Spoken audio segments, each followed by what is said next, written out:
kemau. Kemau. Sudah mana dah le? Ini kemau kalau nanda le. Sudah.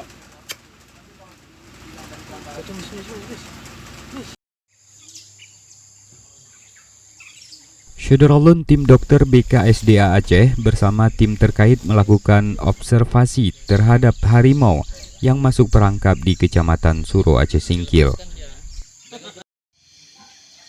Harimau jantan yang kini dinamai Suro itu dinyatakan dalam kondisi kesehatan sangat baik dan kini ditempatkan di kerangkeng Kem CRU Trumon Timur Aceh Selatan.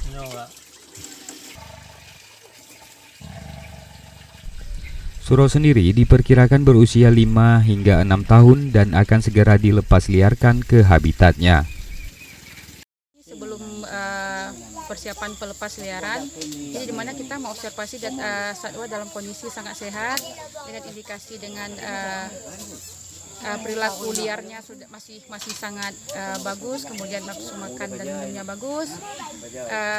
Satwa ini berjenis kelamin jantan dengan estimasi umur berkisar antara 5 atau 6 tahun. Berasal dari desa Suro, kita evakuasi dari sana dan saat ini selama 2020 Syederalun BKSDA Aceh bersama tim terkait telah melepas liarkan 4 ekor harimau Sumatera ke habitatnya. Dari Tapak Tuan, Yulham, Serambi On TV.